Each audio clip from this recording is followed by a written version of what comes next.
Welcome to another episode of Beyond Physical, where we talk about the mental, emotional, social, and at times spiritual benefits of exercise. We believe that exercise is more than movement, and this podcast is our attempt at sharing that message with the world by sharing our own as well as our guests' experiences and knowledge. If you enjoy it, we ask that you please spread the message by leaving a rating and review, or even better, by sharing with a friend. And it's all good with Hi, everybody. Welcome to another episode of Beyond Physical with me, your host, your regular host, Will, and my new special guest. Never appeared on Beyond Physical before. Big honor to have him, Sebastian Prentice. Welcome, Seb. Thanks, Will. Thanks for having me. Horizon Gym. It's a pleasure. Neighborhood gym with a real neighborhood feel. You know, we got a really great community around us, a really special group of people come here. And we offer personal strength training and also Group classes, flexible memberships, endurance training. Endurance training if you want endurance training, but we mainly focus on flexible memberships. Not a lot of people know this about Seb, even though he wears clothes that say it every day. That he recently ran 100 miles in the George Mountains. It's become my identity. I've made content about it as well. In case you forgot, I ran 100 miles, and this is how I made sure not to cramp during that 100-mile run. You didn't cramp. But apparently, there was a part you told me yesterday that you left out of the video, which is going to come out soon, like a more sort of adult version of the video, where a lot of the questions we all had were answered like, you know, in a 37-hour. It was 37 hours. Oh, yes, yeah. How many times do you have to go to the toilet? How many times do you masturbate when you're burning that much energy? And those questions will be answered. You're dropping that video in 24 hours time? Yes, stay tuned. We'll look forward to that one. It's a subscription. It's a paid only. If it were me, 37 hours, that's probably because I'm running 3 times. But if I was just at home twice. Going to the bathroom or? No. Okay. No. Going to the bathroom is a bit higher frequency than the masturbation element. For yourself, mate. It depends. They call me the camel. If I wasn't on the scene. That's for 2 reasons. Oh my goodness! Because I was with Jason, it didn't happen as much as I was anticipating. What, masturbating? Yeah. Yeah, it's not such a great looking guy, Yo. you know? Will Hobson, welcome to the show. What an intro. Wow, Will Hobson, hey? How's it? Hobson GP. I think you've seen me driving around in my dad's car. I've seen that. That's very flashy. I didn't expect that of you. No, it's a big move. It is. It's quite baller. I saw that. I was like, jeez, this like big move to go from CA600628 to Hobson GP. Yeah, it's got gravitas. When you get into the Volvo, it feels good. You know, it's those amazing. Heated seats get extra hot with that number plate. But it's good to have you. Yeah, thanks. Good to be here. Thank you for coming on. It's my 3rd time being here this week. Not on the podcast, but at the gym. Because I am Seb's newest transformation story. We've been working at it for probably about 8 months now. It's been a fun journey. Lots of laughs. Lots of pull-ups. Yeah, lots of pull-ups. Assisted, band assisted. Yeah, but slowly reducing the Never going to do a real pull-up. No, you will. You will do a real pull-up. It's a horrible exercise. It doesn't feel good, but it's very effective. Easy for you to say. I don't like them either. I did them with Mark now. Yeah, they're one of my least favorite exercises. But I do them because it's very good bang for your buck. It's very time efficient. Yeah. It feels like, I always say to you, actually, it feels like something that one should be able to do. I feel like in a life and death scenario, if you can't do a pull-up, you're obviously dead. My children can both do a pull-up easily on the monkey bars. Was it you or Steph? My daughter climbs through the monkey bars and then just gets on top of them like it's nothing. And then has a boiled egg that I'm following her around with. But with one hand. They're also very mobile and flexible children. Yeah, power to weight ratio, very good. Next level. Mine, not so good. But it's because we have a use it or lose it system. Yeah. You're running around, playing, jumping, climbing, and then now you're obviously sitting at the shop. Sitting on your ass listening to a podcast. Not climbing. Yeah. Not lifting. But How's the winter been at the shop? This winter's been very good. 2024 winter. Number one, we were prepared for it. Number two, I think, like Steph and I were both saying, Steph is my business partner and will probably appear on the podcast soon. Yes, I've asked her. I'm slowly working. It'll be funny to hear our different takes on it, but I think we are now established after nearly 6 years. Sorry, before you continue, Will and Steph have a shop called Arthur's Mini Super, which is just around the corner here. Just around the corner. I mean, from Horizon. 186 Main Road. Seb is 169 Main Road. We're 178. I'll never get it right. For now. That's going to be edited out. No, it's not going to be edited We're out. going to break the news on this podcast.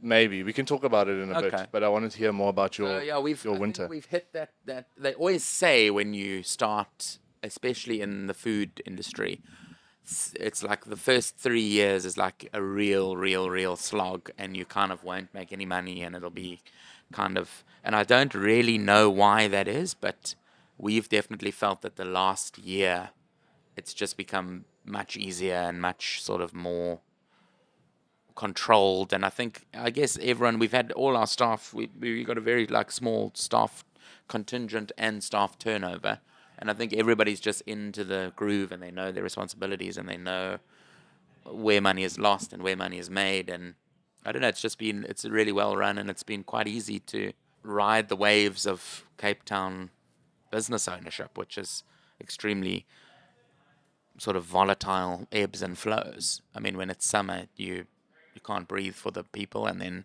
in winter, you've got a lot of breathing space. But it was an opportunity to do more stuff, a lot more time. That's very true. That's what winter is cool for. I always go on my holiday to Greece every year to do like a big rest, and then also just come back energized to like do new projects and new things. But when you say after kind of the 3 to 5 year threshold, it's become easier, what does that mean? Like how has it been easier? Well, it's just we find we're not like struggling anymore with like, it would always be at the end of the month, like around this time, it would be like, cool, let's pay staff first because that's obviously most important. Then next week we'll pay rent. Then next week we'll pay that. And it was like always these metered large payments. Whereas now I kind of just sit down month end and just like pay all our like overheads in one go. So cash flow is much better, and sort of I guess the point is I'm very good at like spending money and also living in an overdraft. So whenever there's money, I'll be like, let's like build another bathroom, or let's buy all new equipment, or let's like. I'm the exact same. We just keep like reinvesting, and now I'm at a point at the shop pretty much, although I would like to do one or two other projects, I feel there's not that it's perfect, but there's not much more we can do in that space, and it has sort of caught up with my imagination of the business. It is like that's what I imagined it would be, and that's what it is, and that's what it's becoming, and I'm very happy with it in general. How did you find that space? Because I think that's such an awesome location. So the story of Arthur's was I was living in... So before I went to America, which was in 2014, because my wife got a scholarship to study, I used to have a sandwich supply business called Willie's Food, where I would cater for various office blocks and stuff like that. But it was very much like...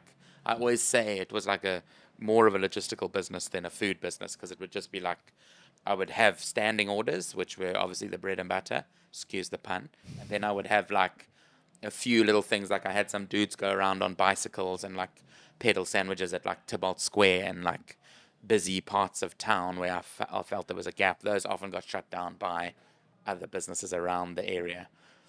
But my sort of main business was like people would just say, okay, cool, for this whole month we have 70 people work here. Everybody wants, and they could say, today I want, there was like a little menu, and they could say, today I want chicken mayo, today I want this, today I want that. But most people can't be bothered that work in like corporate jobs, very general statement, but they just want their lunch break and their cigarette and like something that's easy to eat and that's vaguely healthy and like isn't eating like KFC every day, which I think is the reality of like a lot of office workers' jobs just because they only have an hour. It's very quick. It's affordable. So I kind of filled that niche of sort of a better food option that was also, I made it like, I didn't make much of a markup on it, but because it was a logistical business, I had zero food waste and like zero overheads in that way. It was very like the GP matched the spend. So it was just like, I need literally like 17 tomatoes to fulfill this order, and then I would buy 17 tomatoes. How long in advance would people have to order their food? 24 hours. Okay.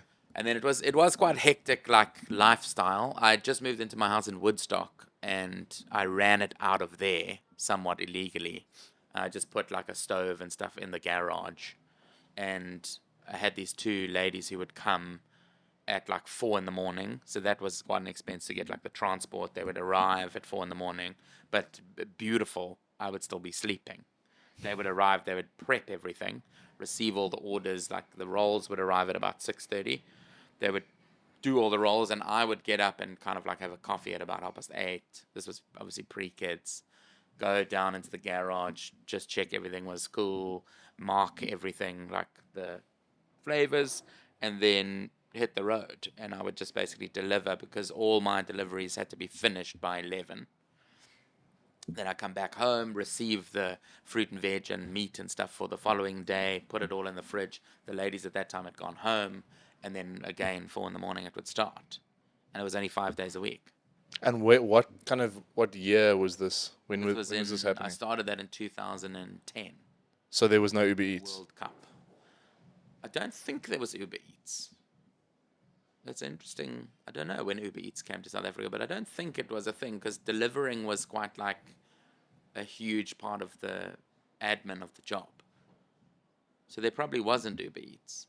Because I suppose you could have used that network to fulfill Yeah, your orders, but then your margins would have been much Then worse. you've got to put your margins, Or increase you've the got price. to add the commission, which now on Uber Eats is 35%, and Mr. D is 32%, which is a lot of money to pay a delivery partner. That is a lot. Yeah, I've actually started noticing a few people are going back into their own delivery systems. Like a lot of the businesses where I stay in Hart Bay, and also a few I've noticed are removing themselves from Uber Eats or leaving themselves on Uber Eats, but also offering their same menu that they themselves deliver, because I think it's actually gone a bit too high. But then Hey, what's up, kids? But so you sold your email lists / client base. I sold my list to my biggest competitor. Well, I actually didn't sell any list. I actually didn't physically sell him anything. I took him to some of my bigger clients. One was the CCID, which is the Cape Craft and Design Institute. Shout out to them. They were amazing. CCDI.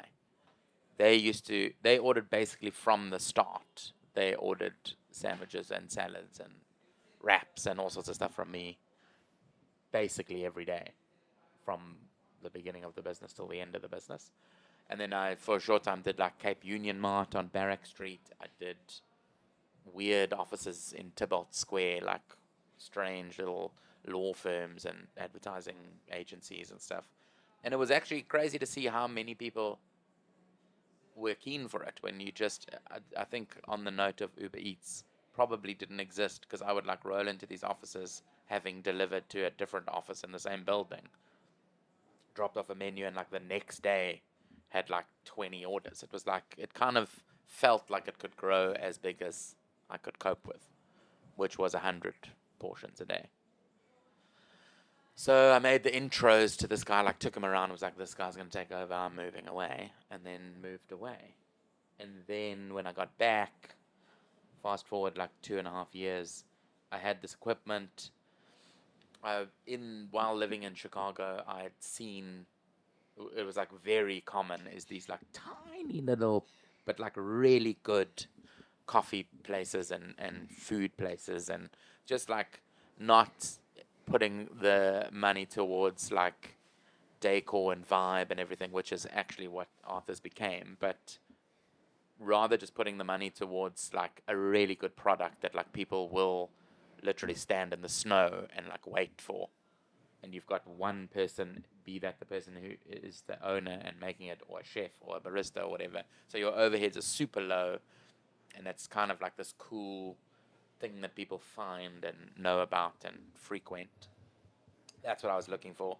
And I was kind of like quite actively looking, like just kind of wandering around the CBD and parts of Sea Point, thinking about, happening upon a place. So like kind of letting you the mind be like, oh, it would be cool if there was a place right here, and then kind of look around and try to. But landlords are funny. Like the one I found was really cool, which has subsequently actually become a coffee shop. But when I pitched it, they were like, no, we will never rent just this. It was literally like a broom cupboard under the stairs. And just like a side note, what I would have based it on, or basically stolen the entire idea, was I went to one in Montreal in the same time, and it was like under the stairs of a dentist, this coffee shop, and it had like a sliding window, like this sliding window at Horizon, and it was like triangular, and inside was like this really like punky, hardcore woman with like tattoos, and just like it was obviously double glazed windows, because she would open the window and there would just be like the most insane like death metal, just like and she'd just be like, not even like talk to you, just be like nod, and you'd be like, can I have a cappuccino? And then she'd like slam the window, and then there'd be no music, and then you'd watch her like make the coffee, and there's like this long queue, and you could have a Montreal bagel, which is like quite a like a, it's got like a big hole, and they basically just serve them like hot. There's no like toppings, or they just heat it up, so it's like a hot bread. You could have those or coffee. And the coffee was like one of the best coffees I've ever had, but also one of the best coffee experiences I've ever had, because it was so like a bit like that Seinfeld episode of like the Soup Nazi. It was like people were just like in this like orderly way, like obeying this like quite young, absolute mental French Canadian woman. And she was just like only open. And every single day I was in Montreal, I went to that coffee shop, and I would like walk in the snow for like 2Ks to go and get that experience. So I was kind of thinking in that realm of like, have a, not the death metal thing, but have like an experience where it's like you can only get that there. And Jason did it, Jason Bakery, when he first was on Bree Street and kind of not as big as he is now. He had the Hatch, which was also like a big inspiration. It was super cool, only open on certain days. He would only sell like one thing, be it like a lobster roll or a pulled pork sandwich, but it would be like incredible. And every Friday or whatever, I would go to that and get a coffee and get whatever he was making. Then obviously, I don't think it's like the most sustainable business model, in that like you're not gonna like send your kids to private school on like a small little hatch, but just to have that thing as like kind of an expression of yourself, and also that you can tap in and out of socializing. Because coming back from Chicago, I was also quite starved for like social interaction, because in America I didn't have like a lot of friends or networks or anything, which was quite a shock to me, because I've always had like quite big networks around, and they were quite hard to build and maintain in America. So when I came back, it was kind of, I was starved for that, but also I just wanted to not have my catering stuff in storage, and rather have it like making money. And then I was walking, my parents had just bought a flat around the corner here, and I was walking around Sea Point on my way to the prom, saw this site, and it had a big like to let on, and I was like, well, maybe it's a bit big. The original Arthur's, which is only one half of the shop for anyone who's been there, is only 47 squares, so it's like a very small place. And then I phoned, and they were like, it's available immediately. When do you want to look at it? And I was like, well, maybe tomorrow. They were like, can you do today? The agent's in Sea Point. So I was like, cool, I'll look at it today. Looked at it, and very recently, before that, Steph and I had worked on Suzelle DIY cookbook together. And we worked really well together. I was kind of like the cook of all the basic ingredients. Steph was like in recipe development and in the like food styling part of the book. Suzelle DIY, Julia, who was on the podcast, is her sister. So, but we just had like a really good like work relationship, and very similar kind of ideas, and also different ideas, but like both kind of inspired each other, I think, in that way. So I knew she lived around the corner at the time on Worcester Road. And I called her and I was like, well, I'm going to take this thing. It's cheap. I've got a coffee machine. Let's literally just put like a counter in here and start serving coffee and build it from there. And at first she was like, I'll think about it. Then she was like, no, I'm out because my dad says I shouldn't do it. And I was like, okay, well, I'm doing it. And then I think that kind of just like, I can't speak for Steph, but that like whole jump in that I took, I think she was just like, fuck it, what have I got to lose? Let's just do it. And Arthur's started, when I look back on it, it's like insane that we got away with what we got away with. I think just based on the fact purely that Steph and I and Gift, our still barista, would just show up every day Been there and from day just one. make 3 or 4 coffees and just be like, we're going to make this happen. And we started like stocking things. And I mean, we literally went from having like 2 loaves of bread that people could buy. And like the original concept was to be like a little convenience store, but like a very high end stuff. So like we called it a micro deli. And we had a little deli fridge and we had like cured meats and cheeses and like all like top quality stuff, which like Steph is very good at sourcing and enjoying.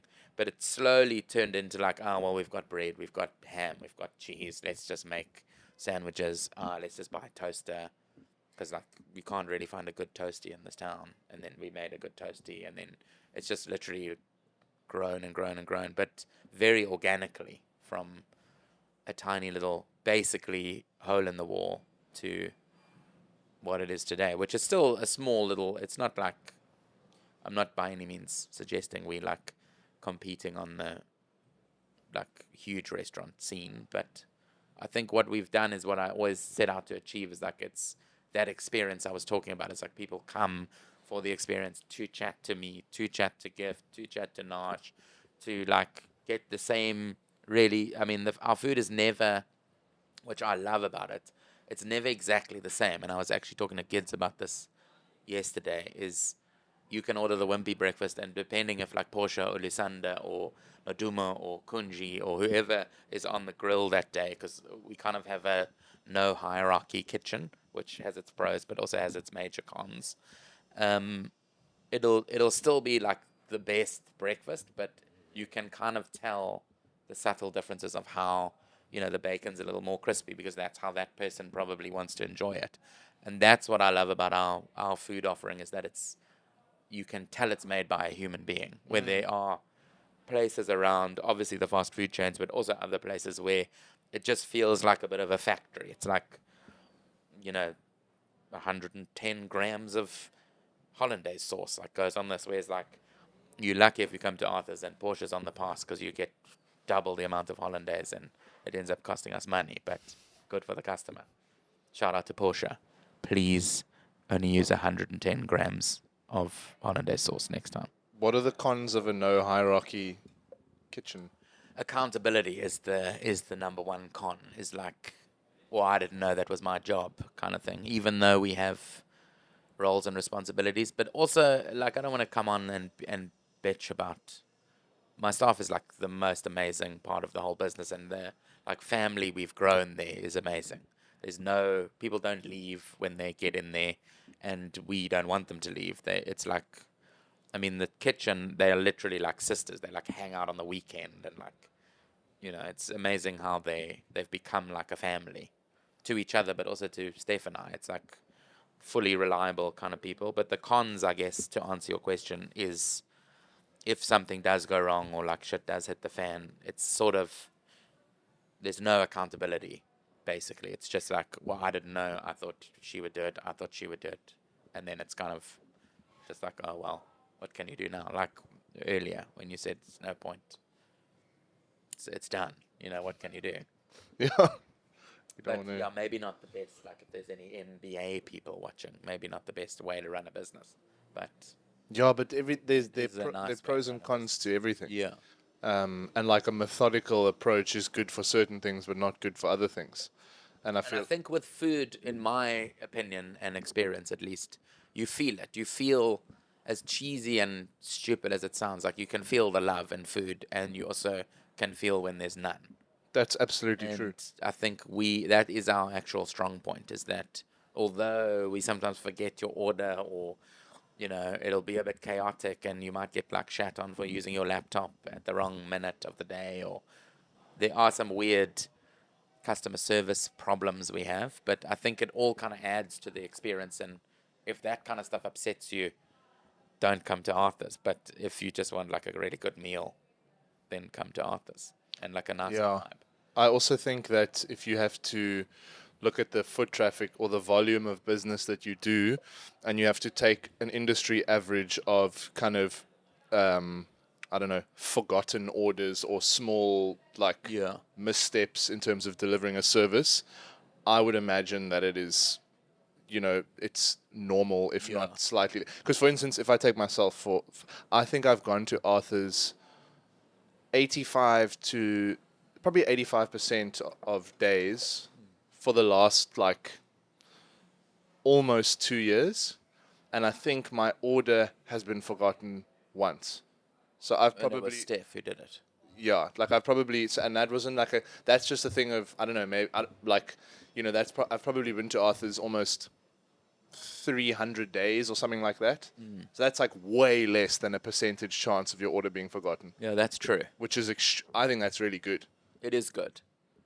I don't think that's and it could just be that you are that statistically, like you are just that statistic on the wrong day.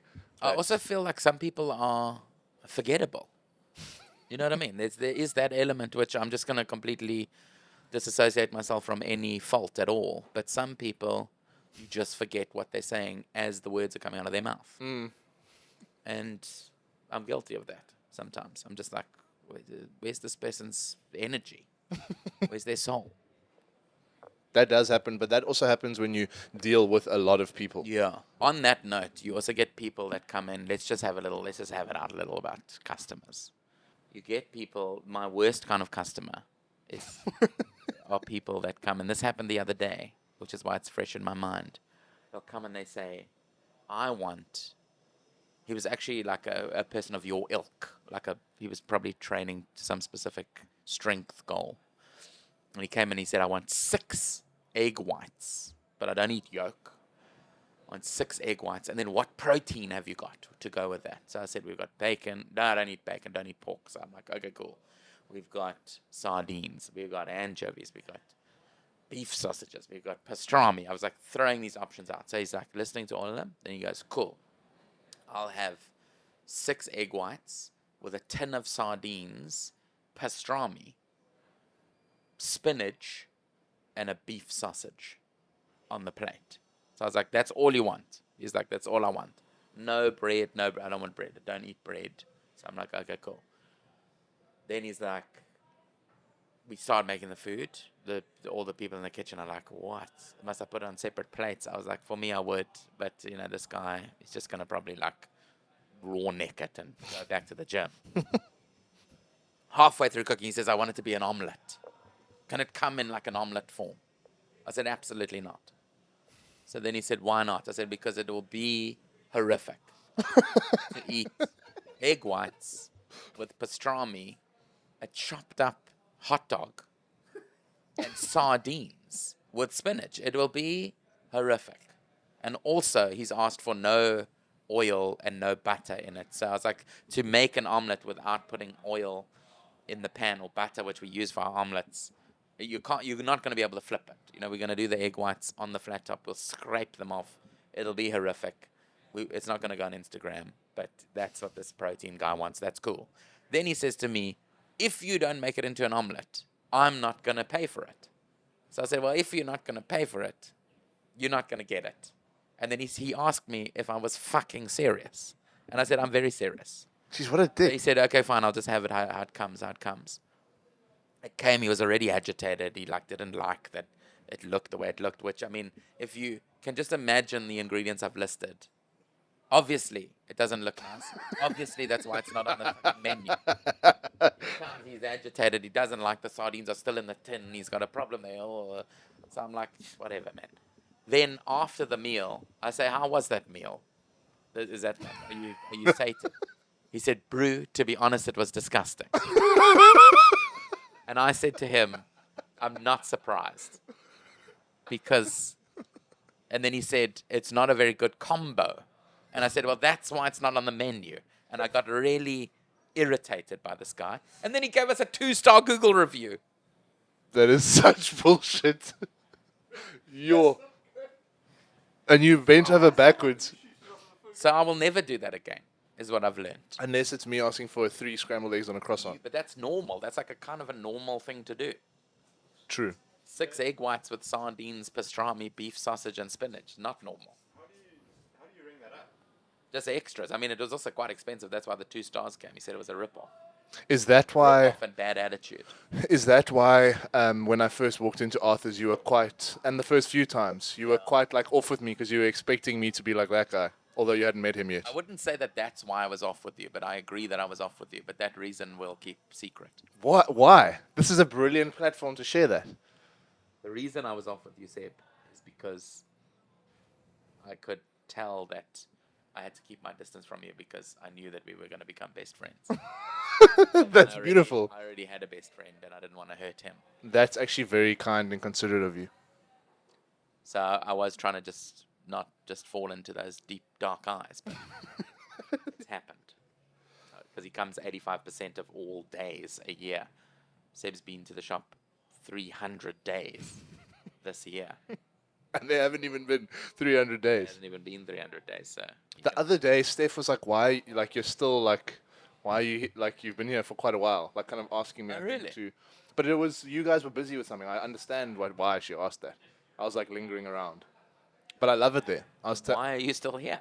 She was like, she either said that or she said you've been here for a long time or something.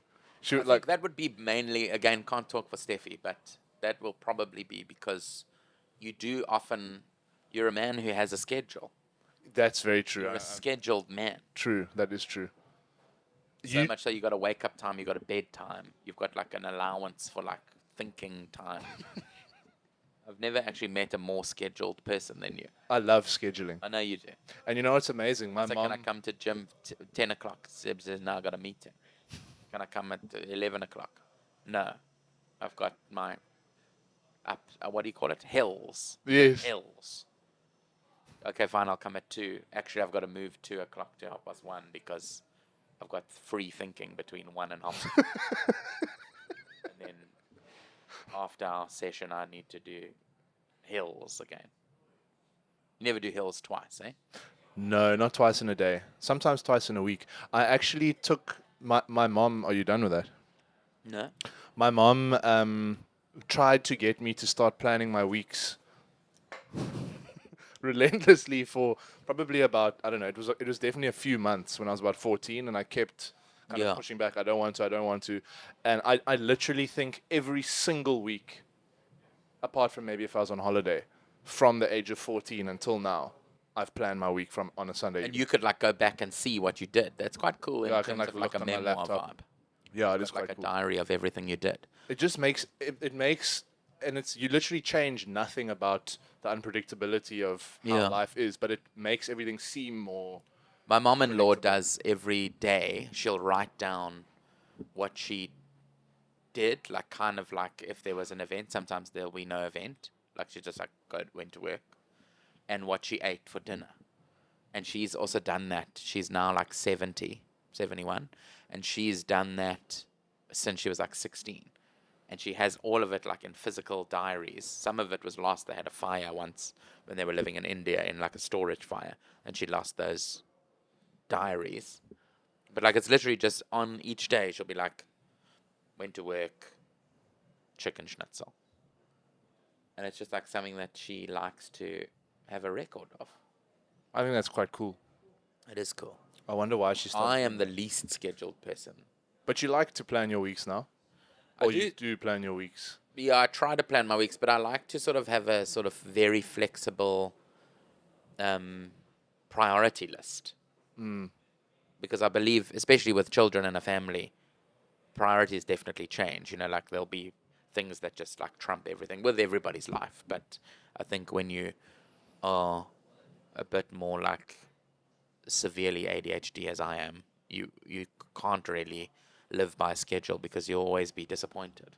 That's what I worry about, keeping like a proper schedule. Because I'd be like, shit, I didn't get to any of that stuff today. Whereas if you just go in the day with absolutely nothing planned, there's a motivational message.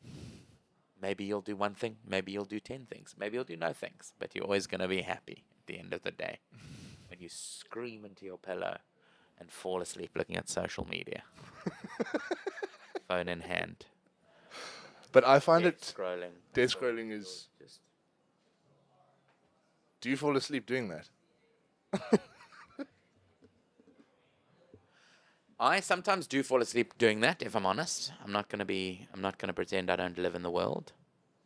I'm not going to pretend I have a beautiful Pre-bed. shower and then no screen time for the first hour. Anyone who love says that. that is talking They're fibbing. absolute shit. But most nights I'll say I go to sleep quite peacefully. I have a peaceful snuggle up and just drift off to sleep. I'll always have a little bit of social media time. Well, I like to, although I've been married now for 10 years, I always maintain that ablutions must be done separately. And Grace always gets to ablute first. And then that's when I will just fucking rabbit hole. I'll just be watching magnet fishing and just going further and further into my phone to be like, how do they pull that stuff out of a river with that magnet? And just like, look at these guys restoring that 12th century spear. And then Grace will come out of the bathroom and then I'll go into the bathroom. And then when I come out of the bathroom, I won't really look at my phone again. Sometimes I'll send a WhatsApp that I meant to send that day or whatever. It's quite nice to know you sleep peacefully, even though you have many things Yeah. to do. And I've never really. I mean, what happens to me in sleep is I do wake up often in the middle of the night, which I don't see as a problem. But whenever I tell people, they're like, "Oh, that's so terrible that you do that." But I quite like it. Sometimes I'll be awake for like 2 hours in the middle of the night. do I hate that? I think The trick is, if you are a person that does that, is get out of bed. yes. Like do something. Because if you just lie there going like, go back to sleep, you never go back to sleep. And you get But agitated. if you let yourself get tired and like go, I often like go into the house and I'll watch TV or like play PlayStation. It's like the only kind of time I really play PlayStation anymore. I used to really love playing PlayStation. Now I don't really love it that much, but it is cool at like 2 a.m. to play like a 9-year-old child in Norway who just beat you at FIFA 500-0. And then you're like, actually, I am tired. And you go back to sleep. I would say I wake up. I have far, like I think count on two hands the number of through the night sleeps I've had in the last 5 years. Really? I always will wake up And what do you attribute that to? mistiming my fluid intake. Oh, you got to get up to pee. Like almost every single night. And sometimes I'm like, you know what, I'm not getting up to wee. And then you just an lay hour in and a the half bed. later, I'll wake up again. And it's just like, So you yeah, don't just piss the bed. no.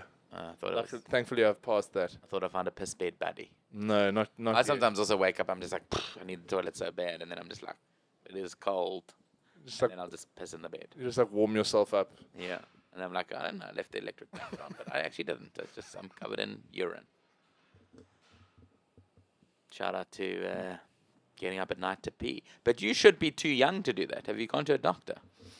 I haven't. Is it not normal to get up No. to pee in the middle of the night? Not as a young, strapping 25-year-old man. Are you 25? 26, same thing. Yeah. Basically the same thing. It could be something to do with You say mistiming your fluid intake. How much fluids do you drink in a day? not a lot, but I often, almost always, especially since being with Claire, I will drink something have a bit of before tea. bed. Yeah, I'll have tea You before have a bed. little And I've- romantic tea. Exactly, and You got to cut out the tea. a pre-bed tea. But I feel like rooibos is a bit of a diuretic. Like it makes you wee. Oh, you're having rooibos at night? Yeah, I don't have caffeinated beverages after 12. In the 12 midday? yeah. Really? Every day. That's why you'll notice, if you've observed, that's when I order a red cap. I don't order an actual coffee. Wow. There's a time But you drink Earl Grey throughout the day in that No. flask. You I don't? stop that at midday. Because my sleep quality is of high priority to me. Well, I'll suggest that you push it till 3 p.m. Caffeine. and then you don't have, as nice as it is to just sit on the couch and have a beautiful rooibos with lemon and ginger and a little bit of honey with Claire. Next time Claire offers you that, just pour it on the pot plant. And say, I don't want to be up pissing all night, Claire. And just see how that goes. That sounds like a great idea. I wanted to ask, because we were speaking about anthropology and studying pre podcast, what ended up, like, how did you go from doing humanities and stuff? Also, did you go and do an honors, or was it an undergrad, or what was the kind of, how I have a very much funny story time did you about give to anthropology? my tertiary education. And how'd you go from that to food? Is my main question. How and why? So my education, secondary education, I felt a lot of pressure to go to a tertiary education because I went to St. John's in Joburg, and there it was like, if you don't go to university after school, you are like, you're like a failure. You know, Yes. you're like you. I'm sure you felt it the same with bishops. It's like there isn't another option. And even back then, now I look back, I'm like, shit, I wish I'd like went and did plumbing or something. But back then there was like a few kids, like the one guy went into like installing alarm systems, and everyone was like, "Ugh, installing alarm systems." He's like killing it now. He's like, got a business in Mauritius and a business in Seychelles, and he's like, because basically, I mean, it's different, obviously, for every industry and every person, and everyone's must do what they want to do, I believe. But I did feel a mounting pressure to go to university, not really from my parents, because like my dad always says, I'm the first Hobson to go to university, because he's like very working class Brit, like immigrant to South Africa. But very much from my peers and teachers and stuff, felt a lot of pressure to go to university because I like fucked around at school a lot. My marks weren't amazing, so I managed to get into, basically like scrape into a BA at Wits. Didn't get into UCT. Grace went to UCT. We were dating since school. She went to UCT. I went to Wits. And at Wits, I actually was doing quite well because it was just a lot of you could kind of get by in the degree I was doing with just being eloquent, which, like, at that stage, I feel I was actually a bit more eloquent coming fresh out of school. I could write quite well. I did pretty well at English and, like, English orals, and I can basically, like, talk enough that I can get by. And I did fairly well in the BA of Anthropology and Media Studies, which I achieved at Wits by the end of 2009. So I went fresh out of school into Wits, 3-year humanities degree. Kind of was interested in anthropology, but it always was sort of like, it's a bit of a weird one. Because very soon after I started studying it, it kind of, for me, was a bit, like we spoke earlier, it's like a bit too, I probably don't know enough about it, but it is too, like, othering for me to kind of comfortably talk about various, like, ethnographies we were doing. And, like, in the back of my head, there was always this, like, problematic, like, it's quite weird to just be, like, these, like, British academics to just, like, move into whatever, like the Amazon, and, like, study these people and then just come back to Cornwall and write, like, oh, well, that was weird. They're, like, all naked and they, like, paint themselves red. And, like, it's like, well, but, you're also weird. You, like, drive cars and, like, ride horses and, like, do horses want to be ridden? Don't think so. No one's ever asked them. You know what I mean? It was, like, very kind of, like, but it was just about, like, reading, and then, like, this is what the summation is. And then kind of in order to sort of give me a way to come to Cape Town, which I knew at that stage I wanted to do, my dad always would say, if you pass, you pay. If you pass, I pay. Okay. Is what he would say. So, I mean, not that he was paying a lot, shout out to my dad, but he would like support my lifestyle, so, like, contribute to rent and, like, pay for the university fees, but I was always sort of required to work in, like, to live, like, to put petrol in the car and to buy food and shit. So I applied for my honors, and I kind of, like, got in because I was one of the, like, better students at Wits, I think. I mean, I spent very little time in lectures or in tutorials or anything. and didn't really put much effort into like making friendships because I kind of had like a group of friends already. I don't know. I guess if I reflect back, I was probably mildly depressed when I was at Wits and didn't really. I knew basically in first year I was like, this is not for me. I need like a much more practical outlet, and I'm bored by just like sitting and reading. It's just not something that like does it for me. And probably Still, also missing Grace, I suppose. yeah, and missing Grace, and like a lot of my friends had moved away, and I was kind of in a sort of structuring of my social life. This is Uber Eats. One or more This of is the one of the orders you operational received problems hasn't been accepted. that we have when Please no make one sure is your tablet or made in personal charge of the device is kitchen. turned on and you are logged into the Uber Eats Oh, really? app. I get a call like this every If day. you are too busy to receive orders, you can use the app's pause feature to stop new orders or busy mode to increase your prep time. So what does that mean? So that means someone's placing an order or has placed an order on Uber Eats and no one has pressed accept in the kitchen. And then I will now go back and say, why did no one accept the order? And they will say, oh, I didn't know. I'm not on the pass today or whatever. But where does that notification show up? On the iPad? On the iPad. And the iPad will be going ding, ding, waiting for somebody to accept. Sometimes it's like we've run out of whatever. And then they're like, what are we going to do? And they're trying to like edit the order, which you can do on Uber, but you can't do on Mr. D. Or they're busy. And they're not accepting it. Anyway, it could be a number of things. Anyway, so then this is how I got into food. In Joburg, I was lucky enough to be living in one of my dad's rental flats. So I didn't pay any rent. And I kind of was just like scraping by on the little bit of money as my allowance that he was giving me. And kind of not working, but I did like a few waitering jobs here and there, like barman. I was a barman at a bar in Newtown for a few years. But I was always like very interested in food and very able to cook. It was always like my mom is an amazing cook and would always like involve us in meal times and like involve us in like prepping food for the family. And it started off just like setting the table, but it evolved into like, cool, you make the rice, I'll make this, and then it evolved to like, what are you going to cook for the family tonight? And both my brother and I are very good cooks as a result, because we were sort of made.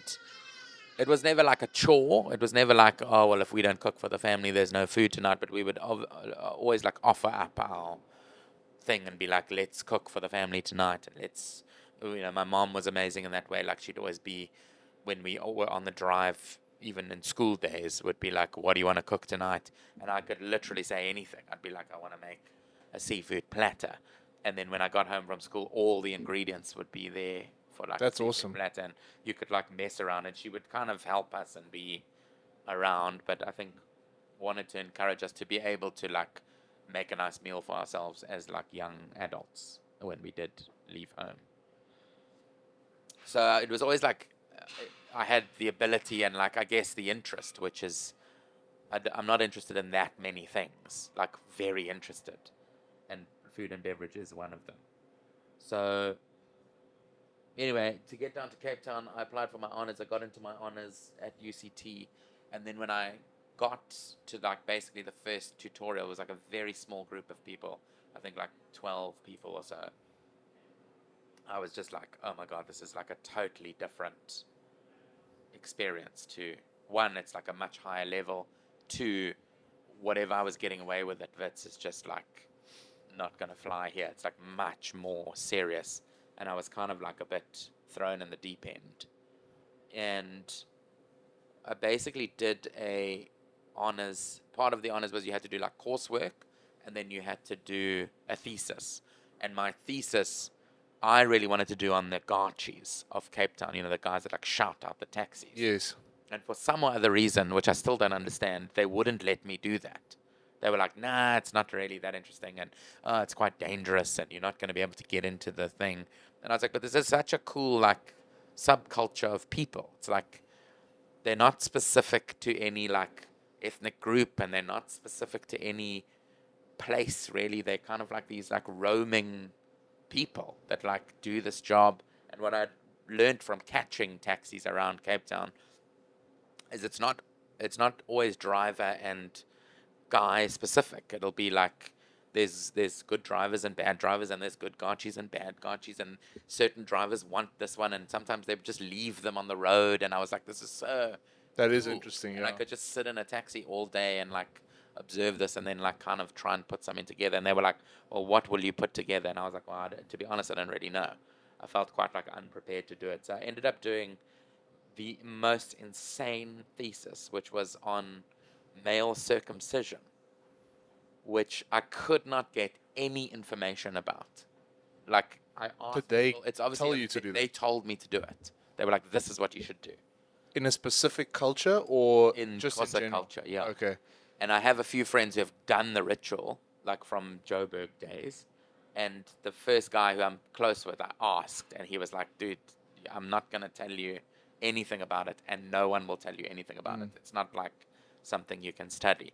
Which I went back to my supervisor and said, and she was like, "No, well, you don't have to like immerse yourself in it. You can just do, there's these texts and like read these texts." And it was just something I was like, not completely disinterested in, but just like it's not for me to be in that world in any way. Like I'm literally like a first generation white South African coming in to be like, tell me about like circumcision rituals, and like people were just like, absolutely no way. Also, for the Xhosa men who experience that, it's quite a profound Yeah, kind of and identity shaping thing. journey and experience. And I've also experienced, because of my rugby days, I've Yeah. played with a lot of Xhosa guys, and they all, like, when they go away and come back, like, they're not going to tell you anything. No. It's like a very Yeah. private experience Yeah. that is like, it's, and it's kind of weird to like pry at that and Yeah. try and like, Also try and get me to pry at it. Yeah, that Me is- of all people. that is weird. I'm not the right one. But anyway, that like seriously soured me towards both academia and anthropology, but mainly just to like, I was like, this is not, I don't know what. I basically like sat and looked at myself in the mirror and was like, why are you doing this? It's like a waste of time and money, but it's also just a waste of like I guess my potential to be contributing in other ways to society, rather than just like hating every minute of like reading these like very big concepts and texts of just like shit that I have absolutely no place or interest in being a part of. Which is when I started working at the field office, which was in 2010, which was kind of the birthplace of Willie's Food. Was I had these friends they're still friends, who have a furniture business called Pedersen and Leonard, and they opened a quite new concept at the time, but you see a lot of them now. Luke Pedersen had just come back from Sweden, where he was doing some talk or honors or something. He was also studying at that stage, still like advancing his business. They had these furniture showrooms that were like usable furniture showrooms. So I guess like the IKEA model, in that like you see the full range of the furniture in situ, and you can sit at it, you can enjoy a meal on a dining table, and you can be like, I like this dining table. Whereas if you see a dining table in a shop, then you take it home, you might be like, it's a little high, or this thing is irritating, or whatever. So they basically made a showroom that would function as a cafe. And we started off just like, I'll never forget, we were selling coffees for 8 Rand, because it wasn't to make money, but we would sell like hundreds of coffees for 8 Rand, because it was like, obviously, I mean, I don't know if this, I'll have to ask Luke if this was like a plan of his, but it was like an extremely busy little coffee shop on Barrack Street, which is now like a super hip area. Like where field office was is where the Fjallraven shop is. There's like fancy Nordic backpacks with a little fox. Oh, yes. Like yeah. very like posh bags. That's where it was. So it was like this weird, like big open space that was basically in like a parking garage of the building above it. But it used to absolutely pump because it was so cheap, because the focus was not to make money. It was just to like have a showroom. So it was a very busy coffee shop. And then I basically saw the gap of like, if I provided food for all of these people, I would at least sell 25 things, and that's a little bit of income, and I'm here anyway. I was kind of like running it for them. And that's where that all started. But yeah, that's kind of how I got into food, was sort of the souring of my, and almost realizing, like, just because you went to this like really good private education, you can still do whatever you want and like whatever you're good at. And I am a firm believer in like you should do what you're good at. Yes. And I also believe you're born with certain strengths and certain weaknesses, and my weakness is sitting down and like reading a text for 3 hours and then like writing something about it. But my strength is making a good sandwich. Making amazing sandwiches.